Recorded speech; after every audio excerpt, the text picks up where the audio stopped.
Hello and welcome to our next lesson recording looking at communicable diseases. So in last week's lesson I put up a video referring to viral diseases. Today we need to have a look at diseases caused by fungi and protists. So what I want you to do before we do anything is I want you to pause this video. I want you to have a think of the question on the PowerPoint. What is wrong with these leaves and what effect would it have on the plant? So pause the video now, have a think, press play when you're ready to continue.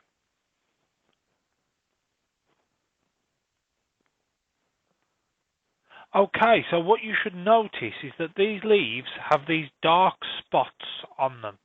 And why this is a problem is because it will stop the plant from carrying out photosynthesis.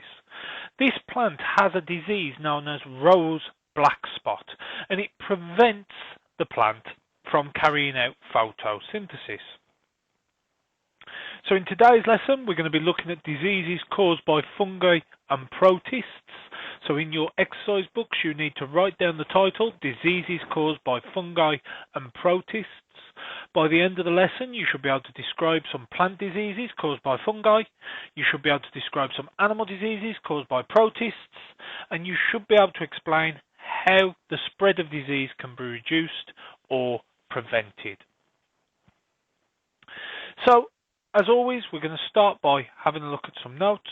We can say that fungi are pathogens as they cause things like rose black spot and athlete's foot. So, fungi cause communicable diseases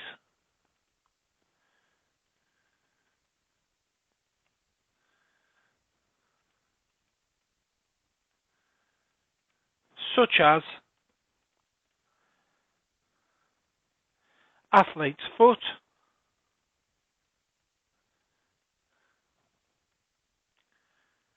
and rose black spot. Rose black spot. Now, fungi are sort of weird organisms. They don't fit into animals, but they don't fit into plants. So, fungi, we can say, do not have chlorophyll. If I can spell chlorophyll properly. Chlorophyll. But do have a cell wall. So they can't be animals because they have this cell wall. So we can say not animal cells. But at the same time, they don't have chlorophyll, so they can't be plant cells. So not plant cells. Okay? Now, rose black spot is a fungi caused by the fungi growing on the leaves of roses. So we can say that, and we'll put it in red because it's important, the rose black spot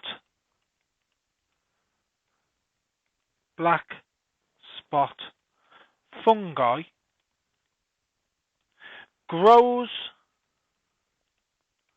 on rose leaves.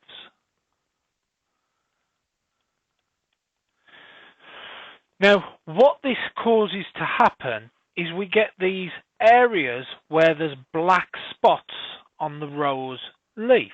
So if I can paste this in, just so we can use it for reference, it causes these black spots to grow on the leaf of the rose, and this prevents the rose from carrying out photosynthesis. So we can say that black spots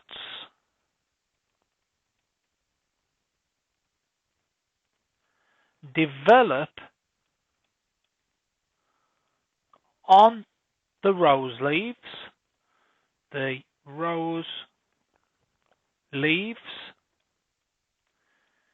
due to the fungi, comma, preventing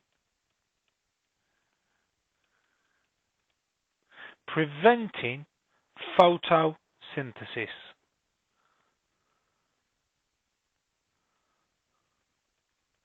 So these rose black spots, these fungi, prevents the leaf from carrying out photosynthesis.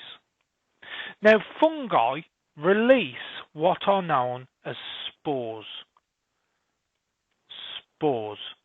And we can define a spore as the seeds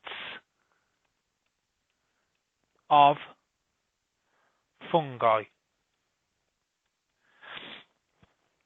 We can say that in warm and wet conditions, the spores are spread from plant to plant. So we can say in warm and wet conditions, the spores of fungi spread from plant to plant. So it's warm and wet conditions that are needed to spread the fungi from plant to plant. Treatments for rose black spot. In fact, we'll go this blue. So treatments for rose black spot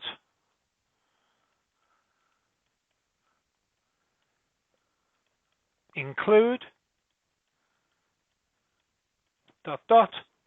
We can say removing infected leaves and burning them, removing infected leaves and burning them,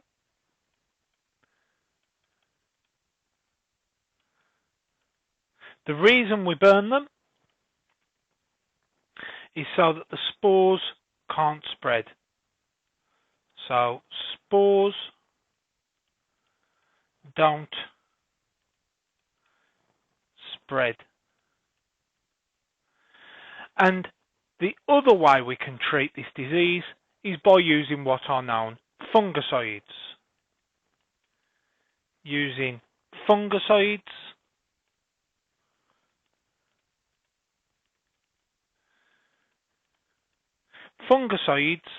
are chemicals, so fungicide is defined as a chemical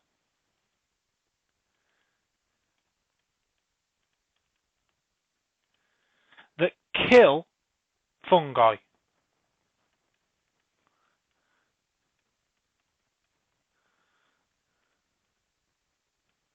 So fungi cause communicable diseases such as athlete's foot, which we can get in animals, and rose black spot.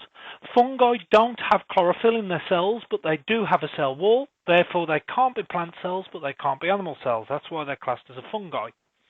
Rose black spots prevent rose black spot fungi grows on rose leaves. These cause black spots to develop on the rose leaf, preventing photosynthesis.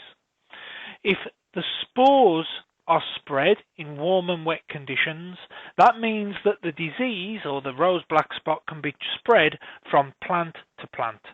If we find a plant with rose black spot, the way we treat it is that we remove the infected leaves and burn them so that the spores don't spread, and we use fungicides. Fungicides are chemicals used to kill fungi. So you should be able to tell me some plant diseases caused by fungi. Our next part, and remember you can pause this video and rewind it at any point if you didn't get all the notes. One of the benefits of teaching this way, the next thing we need to do is look at what are known as protists. Protists. Protists are defined as single-celled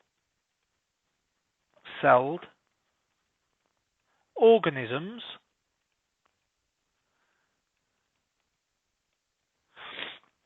that do not fit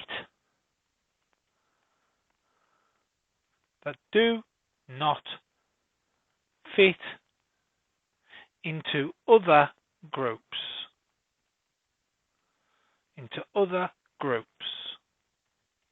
So if it's not an animal, if it's not a plant, if it's not a fungi, it's classed as a protist.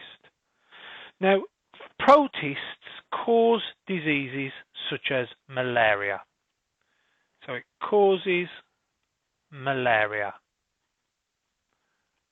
And malaria kills more children than any other disease.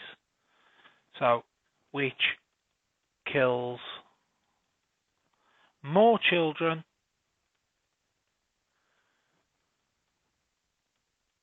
than any other disease.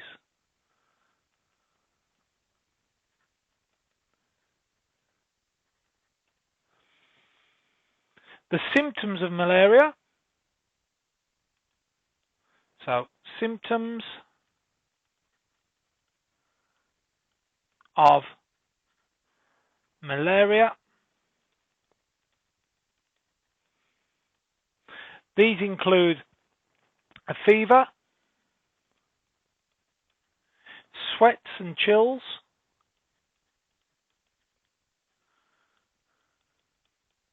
it includes muscle pain,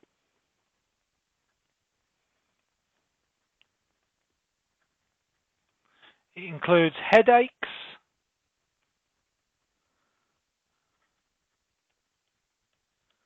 it includes diarrhea,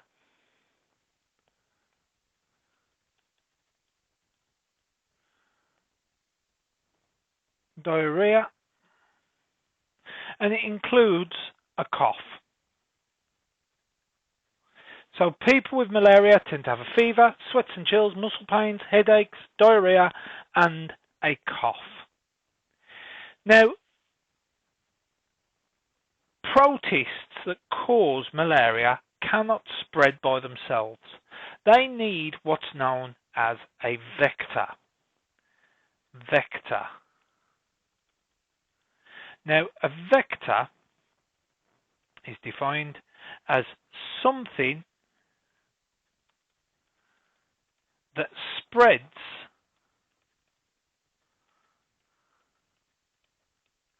a pathogen between organisms. Okay? The protist that causes malaria has to be spread by a mosquito. So we can say underneath here, the protist that causes malaria is spread by mosquitoes. So in this case, the mosquito would be the vector. So our vector is the mosquitoes. So we can put vector here. Okay? The protist cannot spread itself. So it needs a vector to spread. That's important. So if I'm in the UK, there's no mosquitoes about, even if I have malaria, I can't pass it on to anybody because there's no mosquitoes to transfer the malaria from my body to anybody else. So if we can just quickly get this diagram and we can insert it, this shows the life cycle or how malaria is spread. If you want to have a look at this on the PowerPoint, you are more than welcome to, because I'm going to struggle to fit it clearly on. Essentially, what we've got is that a mosquito will bite someone with malaria. So we can say how malaria spreads.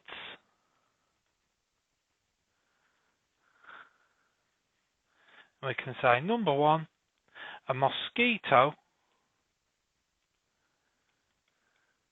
bites someone with the malaria protozoan. That's a posh word for a protist. Okay? The mosquito then flies off and bites somebody else. So number two, mosquito flies away and bites somebody else. And bites somebody else. When it bites the second person, it transmits the protist or the malaria protist to the next person. So number three, we can say that this transfers the protist, giving the second person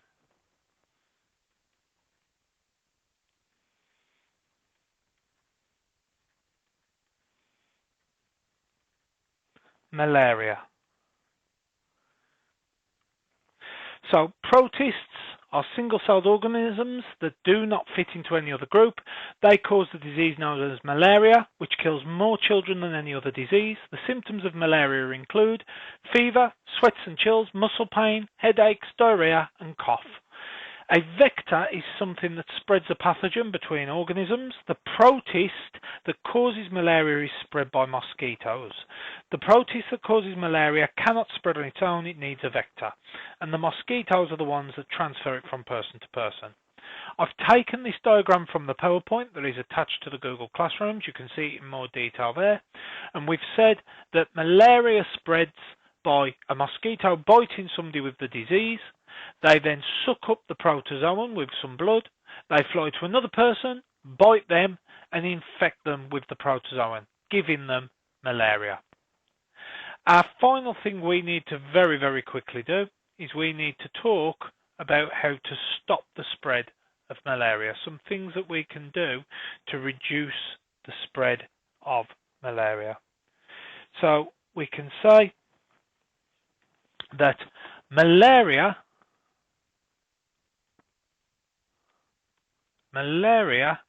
is treated by ... We can say killing mosquito larvae, killing mosquito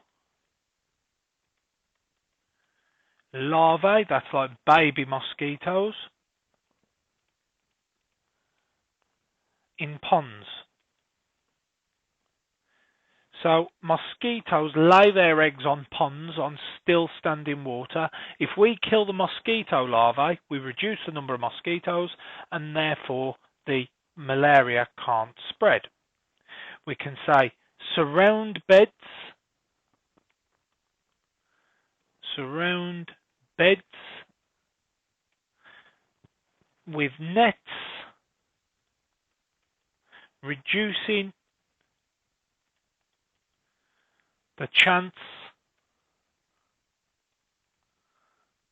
of being bitten.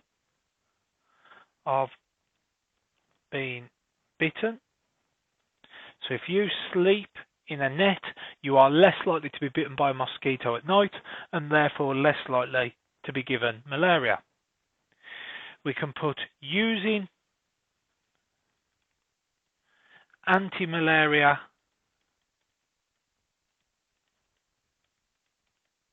drugs. So there are certain drugs that you can take to prevent you getting malaria. We can say vaccines or vaccination. By being vaccinated against malaria, you can't get it. And the final one, insect repellents.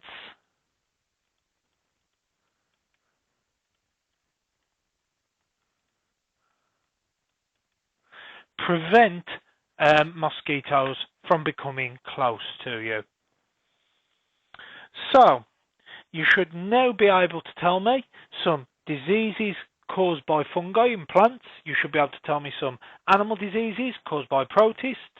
So fungi caused in plants is rose black spot, and a disease caused by protists in animals is such as malaria. And you need to be able to tell me how to reduce the spread of malaria. And we said how to reduce the spread of rose black spot is to remove parts of an infected plant and burn them. What I would like you to do now, in your books, I would like you to write out each of these questions, and I would like you to write an answer. There is also an assignment on Google Classrooms that I would like you to complete. So in your books, you should be having a go at these questions, write out the question and have a go, and you need to complete the assignment on Google Classrooms. Until next lesson, I will see you then. Take care.